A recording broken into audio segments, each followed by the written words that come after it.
અને જો તમે જાહેર જનતાની સલામતી અને સેફટી ના રાખી શકતા હોય અને એક પછી એક જો આવી દુર્ઘટનાઓ બનતી હોય અને લોકો જીવતા ભૂંજાઈ રહ્યા હોય ને તો 156 ઢાંકણીમાં પાણી લઈ અને ડૂબી મરવું જોઈએ। 1 લાખ રૂપિયાનો વાર્ષિક હપ્તો આપો અને ફાયર સેફટીના નામે અગનભઠ્ઠી સમાન આવા ડોમો ચાલતા હશે ને, જેમાં ગેમ ઝોન ચાલતા હોય કે કોચિંગ ચાલતા હોય કે જીમખાના ચાલતા હોય તો પણ ચલાવી લેવામાં આવશે। 24 મે 2019 તક્ષશિલા હત્યાકાંડ, જેમાં 22 વિદ્યાર્થીઓ જીવતા ભૂંજાઈ ગયા હતા અને આજે 5 વર્ષ પછી 25 મે 2024ના રોજ ટીઆરપી ગેમ ઝોન હત્યાકાંડ, જેમાં 28 લોકો જીવતા ભૂંજાયા છે અને હજી આંકડો વધે એમ છે।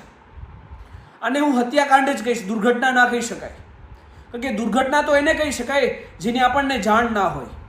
આપણને ખબર છે કે પતરાના ડોમના નામે આપણે એક અગનભઠ્ઠીઓ ચાલુ કરી છે અને એ અગનભઠ્ઠીઓમાં ગમે ત્યારે કોઈ પણ વ્યક્તિ એ જીવતો ભૂંજાઈ જાય એમ છે, અને એમ છતાં પણ આવી અગનભઠ્ઠીઓને આપણે ચાલુ રાખવા દઈએ ને ત્યારે આને હત્યાકાંડ જ કહેવાય અને કોઈ પણ પ્રકારે દુર્ઘટના ના કહી શકાય।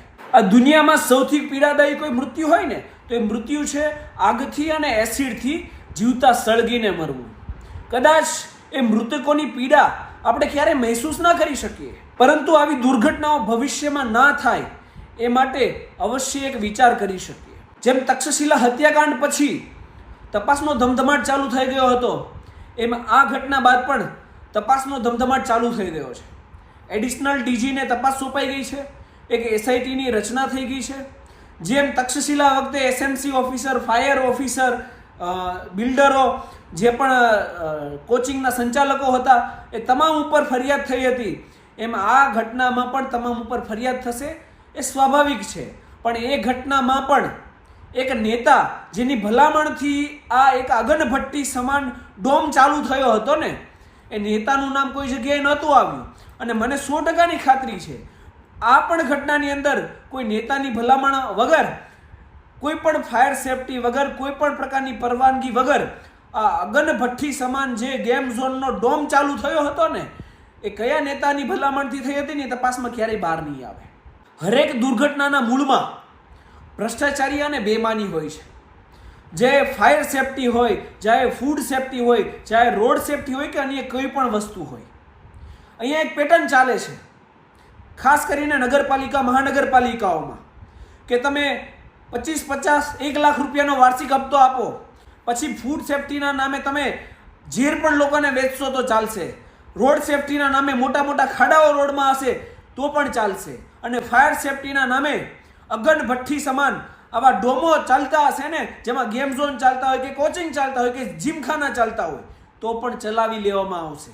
હરેક ઘટનાની મૂળમાં એ ભ્રષ્ટાચારી અને બેઈમાની હોય છે। અમે 156 આપીને તમને છૂટ્યા છે, એટલા માટે નથી છૂટ્યા કે તમે રોજ સવારે ઉઠીને રીબીનો કાપવા નીકળી જાઓ, આવા ગેરકાયદેસર ડોમોમાં તમે ભલામણો કરો, ત્યાંથી હપ્તા વસૂલી ચલાવો। બસ તમારે એક જ વસ્તુ કરવી છે, માઇક લઈને મોટા મોટા ફાગાફુદ્દારી કરવાની। ટેક્સ આપીએ છીએ, વિકાસના કામો તો તમારે કરવાના જ છે, એમાં કોઈ ઓપ્શન નથી તમારી પાસે, પરંતુ એની સાથે સાથે તમે જાહેર જનતાની સલામતી અને સુરક્ષા માટે શું કામો કરી રહ્યા છો, બેઈમાની અને ભ્રષ્ટાચારીને નાથવા માટે તમે શું કામો કરી રહ્યા છો? કંઈ જ નહીં, શૂન્ય છો તમે એની માટે। અને જો તમે જાહેર જનતાની સલામતી અને સેફટી ના રાખી શકતા હોય અને એક પછી એક જો આવી દુર્ઘટનાઓ બનતી હોય અને લોકો જીવતા ભૂંજાઈ રહ્યા હોય ને તો 156 ઢાંકણીમાં પાણી લઈ અને ડૂબી મરવું જોઈએ। તમારી એ નૈતિક જવાબદારી છે કે તમે જાહેર જનતાની સુરક્ષા અને સલામતી રાખો અને બેઈમાની અને ભ્રષ્ટાચારી ઉપર અંકુશ ચલાવો। તક્ષશિલા હત્યાકાંડમાંથી તમે શીખ્યા નહોતા તો આ બીજો એક હત્યાકાંડ અમારી સામે આવે છે। તમે જાહેર જનતાની જીવની વેલ્યુનું કેટલું આંકલન કરી રહ્યા છો? અને મને તો શરમ આવે છે તમારી આ વાત જોઈને કે મૃતકોને તમે 4 લાખની સહાયનો લોલીપોપ પકડાવો છો।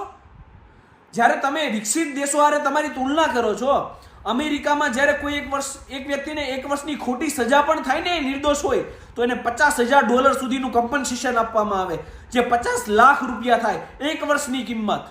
આ એક વ્યક્તિ આખો મૃત્યુ પામ્યો છે અને એ ગેમ ઝોનની અંદર ગયો તો એક વસ્તુ તમે સ્વાભાવિક બુદ્ધિ તો ચલાવો કે 1000, 2000 કે 5000 ટિકિટ દઈને પોતાની 4 વ્હીલ ગાડી લઈને ગેમ ઝોનમાં ગયો હશે, એ વાર્ષિક 10 લાખથી 20 લાખ કમાતો હશે, એ કોઈ ગરીબ પરિવારમાંથી નહીં હોય, સામાન્ય મધ્યમ વર્ગીય પરિવારમાંથી હશે, તો એની સહાયના નામે તમે 4 લાખનો લોલીપોપ આપો છો એને?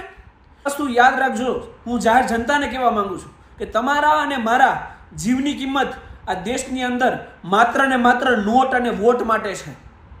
નોટ એટલે જે આપણે ટેક્સ ભરીએ છીએ એ, અને વોટ જે આપણે હમણાં કાસ્ટ કર્યો છે એ. વોટ તો આપણે આપી દીધો છે, એટલે કદાચ આમાં પણ કચાશ રહેવાની છે, કારણ કે જે સ્વાર્થ છે એ નીકળી ગયો છે. તમારા અને મારા જીવની કિંમત આ દેશની અંદર જ્યારે આવા બેઈમાન રાજકારણીઓ છે ને, ત્યારે તમારા અને મારા જીવની કિંમત માત્ર ને માત્ર એક કૂતરા અને બિલાડા જે જીવન જીવે છે ને એના જેટલી છે. જે મેં કૂતરું અને બિલાડું રોડ અકસ્માતમાં ગમે તે રીતે મૃત્યુ પામીને એની કોઈ નોંધ ના લે ને, એ રીતે તમે જીવતા ભૂંજાઈ જાઓ ને તોય તમને 4 લાખ રૂપિયાનો લોલીપોપ આપવામાં આવે છે. જેટલા લોકો આમાં ભોગ બન્યા છે ને એમને ન્યાય આ રીતે ના મળે. 4 લાખના લોલીપોપ આપવાથી એમને ન્યાય ત્યારે મળ્યો કે ભાઈ જ્યારે આમાં તટસ્થ તપાસ થાય, બેઈમાની અને ભ્રષ્ટાચારી જે આવી ઘટનાઓના મૂળમાં છે એમાં સંપૂર્ણપણે અંકુશ આવે. જે 156 ચૂંટ્યા છે ને, 156 આ ભ્રષ્ટાચારી અને બેઈમાની કરવામાં નહીં પરંતુ એને નાબૂદ કરવામાં પોતાનો સહયોગ આપે ને, ત્યારે તેમજ જેમને 4 લાખ મળ્યા છે ને, 4 લાખ નહીં 4 કરોડ ઓછામાં ઓછા એમને કમ્પન્સેશન રૂપિયા આપવામાં આવે. અને હરેક બેઈમાન પછી એમાં આ ઘટનામાં સામેલ કોઈ નેતા પણ કેમ ના હોય, જેણે ભલામણ કરી હોય એને પણ આરોપીના લિસ્ટમાં નાખવામાં આવે ને, ત્યારે આ વિક્ટીમને સાચો ન્યાય મળ્યો કહેવાય. એટલે જનતાને જાગૃત થવાની જરૂર છે, નહીં તો આવી ઘટનાઓ બન્યા જ કરશે. હું 100%ની ખાતરી આપીને કહું છું કે તમારા અને મારા છોકરાઓ જો આપણે જાગૃત નહીં થઈએ ને તો ભવિષ્યમાં પણ આ જ રીતે આવી અગન ભઠ્ઠી સમાન પતરાઓના ડોમની અંદર જીવતે ભૂજાઈ અને મરી જશે, અને આ લોકોને કોઈ ફરક નહીં પડે. તેથી જાગૃત થાવ અને આવા બેઈમાનો અને ભ્રષ્ટાચારીઓ સામે અવાજ ઉઠાવો. જય હિન્દ, જય સંવિધાન, ધન્યવાદ.